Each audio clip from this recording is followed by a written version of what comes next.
It's time to start asking the real questions. Bro, what the hell is the Ultra?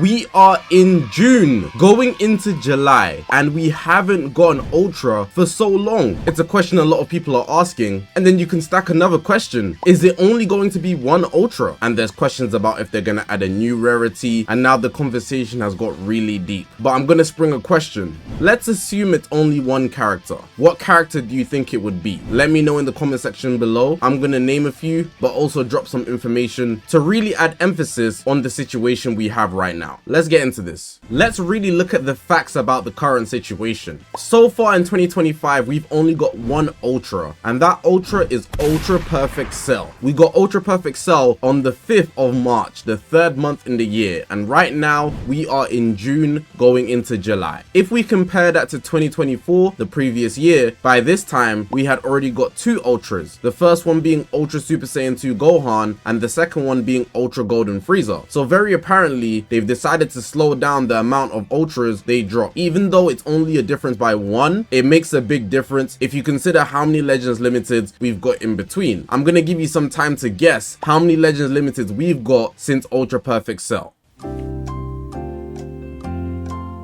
If the number you guessed was 8, you are correct. If I read out that list of Legends Limiteds right now, here they are. We've got Super Saiyan 3 Vegeta from Daima. We've got Super Saiyan 4 Goku from Daima. We've got Demon King Piccolo from Dragon Ball OG. We got Goku Youth from Dragon Ball OG. Then the anniversary started and we got MUI Goku alongside SSBE Vegeta. And now in part 2, we've got Kaioken Goku and Vegeta. 8 Legends Limiteds since the last Ultra. And that brings up the idea that we could potentially get 2 Ultras, because by this time, like I said last year, we had already gotten 2, but this time we've only gotten 1. For part 3, we're genuinely due an Ultra, but since we haven't got a second one this year, it could be possible to get 2. But that's just something I want to raise to you guys. Regarding Ultra characters, let's also talk about the themes that could be potentially taken from the Dragon Ball Legends 7th anniversary. Currently, we've gotten 2 Gokus and 2 Vegetas. One with Goku and Vegeta at their strongest form, so SSBE Vegeta and MUI Goku. That was the premise of part 1.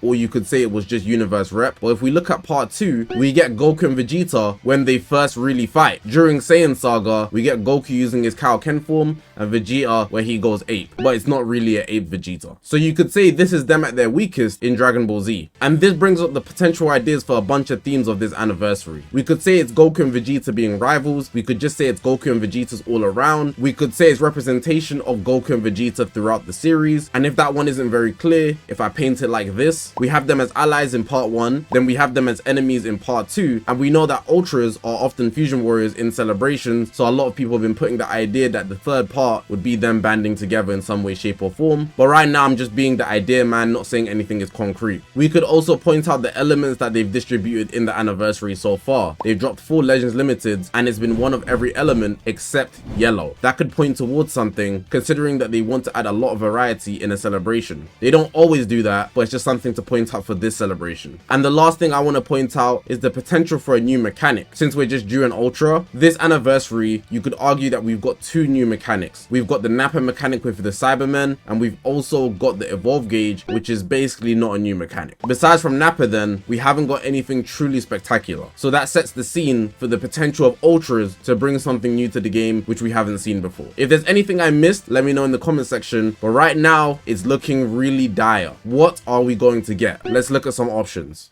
Alright, so the first one I got here is an Ultra Super Saiyan 3 Goku. It could just be any version of Buu Saga Goku, to be honest, but the point is for him to have the Spirit Bomb, how he took out Kid Buu. That's what the point is. I think this is like a good way to go, and my reasoning for this would be that we got MUI Goku, SSBE Vegeta.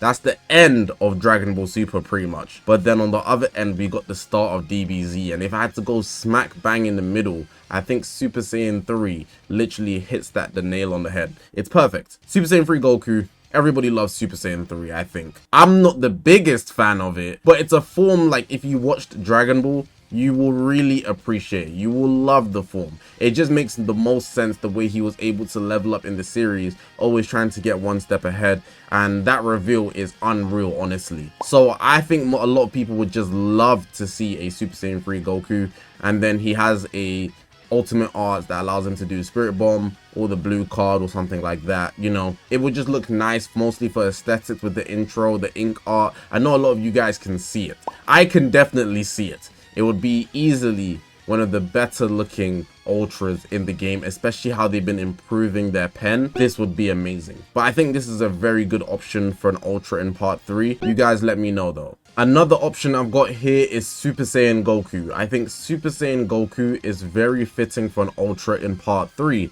The only thing I'm thinking is that if he's an ultra, people might downplay it because we already have a free to play. And I don't want to really bring this up as a point, but they've dropped the Super Saiyan Goku after, I think it was the 5th anniversary. They just dropped him in between the anniversary and the festival, and he weren't moving anything. So I don't know how much they respect this unit. I know he was the first ultra in the game, and the first LL Goku that's an ultra that transformed, you know, the Youthful. He's absolutely cracked in game, but I don't know their stance on how they feel about Super Saiyan Goku. Only naturally I would assume that they do care, considering that they gave Saiyan Saga props in the part 2 of this celebration. But considering we also have a free to play, I don't know how likely it is that we get a remake of Super Saiyan Goku in ultra rarity premium value as well. So, but I think he's just an option you should put out there. I don't think it's something to be ignored. It's one of the most iconic, if not the most iconic. I would say it probably is the most iconic, not most hype. I'm giving that to UI, but most iconic for sure moment in Dragon Ball, the whole series. So I think he could be an ultra for part 3. Just another possibility to mention. Let me know what you guys think about that. Times are really changing because I'm typing in Super Saiyan 4 Goku and the Daima version actually comes up now, which is pretty interesting. That wasn't happening when the series was airing. You had to specify Daima, but now like it just comes up. But I wanted to specifically talk about the GT version. You know, we've got a lot of sagas this year, and somebody pointed out that so far we've got Future from Dragon Ball Super. We got that twice with the Tournament of Power in part 1. We've also got the Cell Saga, so that's Dragon Ball Z as well. We've also got Saiyan Saga, that's part 2. We've got Dragon Ball OG. So for part 3, leaning towards the possibility of Future, Buu Saga, GT. Those were the 3 options that people were leaning towards that would have a moment that could actually capture the anniversary well, in my opinion. Why not Super Saiyan 4 Goku? I think this, since Daima already got love, and I really think they don't want to go another year. You know, I think it was 2023 or 2022. No, I think it was 2023. They went the whole year with no GT buffs. That's ridiculous. That's actually insane, and they shouldn't do that again. They should definitely buff GT, and I think if they're going to drop any GT buff, a Super Saiyan 4 Goku would be nice, especially considering how people were anticipating it last year. They gave us Ultra Super Saiyan 4 Gogeta, which is completely fine, but Super Saiyan 4 Goku would be very fitting. But it's more so based on what we've got so far this year. We've got a lot of different sagas. It's been different every single month. Even Daima's been involved, so yeah. GT could be something that comes up. Based on the other things I brought up, the Buu Saga already, that could be an option. And Namek.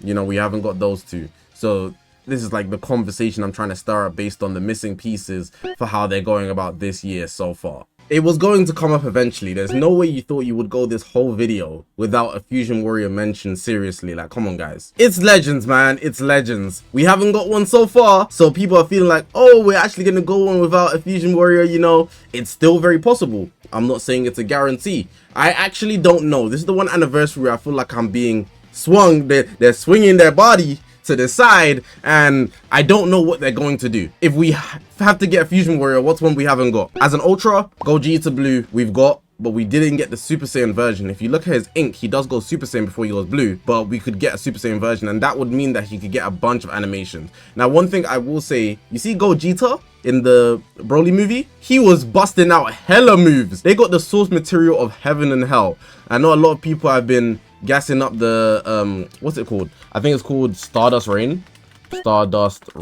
maybe Fall. It's Fall. I always get the name wrong. But this move here is ridiculous. If they drop this move and it's a Gogeta in an Ultra, that might be the best looking Ultra in the game. I can't, like, you know, I can't say for certain that he's going to drop, but I don't have another reason to say he's going to drop either. It's maybe just a movies character that we haven't got yet. We're just due a movies character And if it's going to be anybody, I think Gogeta as a Super Saiyan is a very good pick. That's all I've pretty much got to gun this. It's just an idea. Let me know what you guys think, man. Hey, it would look nice. That's the one thing we can say. Now, before you get out of your chair in rage, I am not saying it's going to be a Super Saiyan God Vegito. I'm just using him for the poster boy to say that we haven't got a Game Originals in a while. We haven't. The last Game Originals that we got, Goku and Bardock, the only one that's of premium value. I think the next one would make sense to be an Ultra. It could be an Ultra, but I think it would have to be an Ultra of a character that we are fond with. So it'd have to be an Ultra Game Originals Goku, Ultra Game Originals Vegeta, or a Fusion Warrior. We are fond with these guys. And if they wanted to just like, you know, just step out of the box just a tiny bit, they just put the Super Saiyan God forms on either Gogeta or Vegito. Bang, the job's done. You know, it's the same character we always get, but they just changed the hair color really and just slightly adjust the source material, which there isn't any for. So they'll be making something custom and it would look the best in the game, no matter what it is. That's what's valuable about Game Originals. They can just do whatever. If it's an Ultra, I would presume there's not going to be a tag unit, which is why I haven't mentioned any tag units, but it's possible, you know, so I have to put it in there. If you have a Game Originals idea, I think a popular one is Gohan Black. But I don't think he would be a Ultra. I think he would be Legend Limited. I don't think they're going to go the antagonist route this year at all. But again, you guys let me know. So bringing up Broly here, but I'm not actually using him to talk about Broly, you know, to talk about Broly. I don't really care about Broly, me personally. But what I am trying to use Broly for is for the idea of a powerful opponent. We did just get Vegeta, right? And Vegeta existing, the Saiyan Saga Vegeta, he's labeled a powerful opponent. And that means it is possible to get a potential antagonist. But from the seams of it, it's just been Goku's and Vegeta so far. So how likely are we to get an Ultra that is a character that's not a Goku and Vegeta, or a Fusion Warrior, because a Fusion Warrior of Goku and Vegeta, Gogeta, Vegito, is just Goku and Vegeta, you know, but it's neither Goku or Vegeta, you know. I'm neither Goku nor Vegeta. I'm gonna take you down. If they went the DBS Broly movie and they actually dropped 2 Ultras, I think Broly could make a second pick, but would they go Broly for the second pick when they've been going with this Goku and Vegeta theme the whole time? I don't know. Would they drop 2 Ultras? I don't know. But I really think it's possible to get an antagonist just based on the fact that we got Saiyan Saga Vegeta. I know it's still a Vegeta, but he's a powerful opponent and I don't think it's ridiculous to add one more to the mix. If it's going to be anybody, I think Broly has priority. I don't think there's anybody else I can think of that would have a higher value over Broly, but you guys let me know. You guys can be the judge of that. Now, I haven't mentioned Vegeta this whole video, but I really didn't know where to go about this, you know. Vegeta does deserve an Ultra, but in this anniversary, it's also something I don't know. And if they were to drop a GT theme and drop 2 Super Saiyan 4s, that could be nice. Super Saiyan 4 Vegeta as an Ultra, I think it would look good. And together they would have the same kind of art, just like, it's like this, you know. You guys have seen it. The Legends has it. We have Super Saiyan 4 and we have Super Saiyan 4 Vegeta and Super Saiyan 4 Goku. So like the art will be symmetrical, similar to like Omega Shenron and Ultra Omega Shenron and Ultra Super Saiyan 4 Gogeta. They could do a nice job of producing a Super Saiyan 4 Vegeta. I was trying to think of if there's any other version of Vegeta that I would choose to get an Ultra character before this one. And I don't know. I don't think there is one that I could think of. I think if they did one, it could be a Game Original. So a Daima version of Super Saiyan 4 Vegeta, that could be something. Or like a Namek Vegeta, but he goes Super Saiyan. It could be a Game Originals. But if not, I think it's most likely going to be a Super Saiyan 4 Vegeta. Gonna twin Ultras if they're gonna drop 2. But I don't see them twinning Ultras. I do think it's possible, but I don't think they would go in that direction. It's just very possible that they do. I just hope they wouldn't, actually. If I'm being real, it's more hope that they don't, because then you have to pick each side and then most likely they're not going to change the rates. So you just double the odds of getting shafted, and that's tough. I guess Super Saiyan 4 Vegeta would be the best pick. I could see the art so well, and the units would just play good. They'll just be busted most likely. Super Saiyan 4 is pretty nice. And now I guess for the last one, we're gonna just put Gohan up, but I'm not using this specifically for Gohan either. This could just be a Gohan or Trunks. I saw some people saying, sort of hope Trunks is gonna end up the anniversary because they want it to be Fusion Zamasu in the powerful opponent category. And honestly, I think that's ridiculous, especially based on what we've got in part 1 and part 2. I'm not gonna say it's impossible, but the odds are like below 20%, and that's even being generous saying 20%. Gohan, I think he has a high odds of just appearing just based on him being Gohan. Movies, you know, he's got 2 movies off the top of my head that are actually memorable, and he's a very likable character. So if he was to close out the anniversary, he's appeared in the anniversary before in his Bojack form. If he was to be an Ultra in this version, that would be nice. We've got a lot of Beasts already, so I kind of don't want it to be Beast, which is why I've got this Gohan. And we already have the Ultra Super Saiyan 2, even though it isn't the Father Son Kamehameha. If I'm gonna pick any Gohan, it's gonna be this one. But again, possibility of 2 Ultras. Why would they just drop a Gohan out of nowhere? I guess they swung us with part 2, so I can't really say anything. I don't know. I literally don't know. I'm just putting out the options. What the hell is the Ultra going to be? That's going to be the end of the video. I do plan to put out a prediction video closer to the time of the Ultra release when they say there's going to be a reveals and whatnot. I think it's only fair that I give myself a bit more time, because right now there is no clues. You would just be shooting in the dark on a prediction based on the things that we've got, but you usually give out some sort of hint. Like even with the trailer with part 2, we got some sort of hint. In part 1, you didn't get a chance to get any hints because they straight up leaked the whole thing. But yeah, they could drop some things that lead towards better predictions, but for now, I'm not gonna be making one. But hopefully you guys did enjoy this video. If you haven't already, make sure to press the subscribe button on this grind to 200,000 subscribers. I appreciate you guys for watching, man. My name is Zakashi, guys, and I'll see you guys in the next one, man.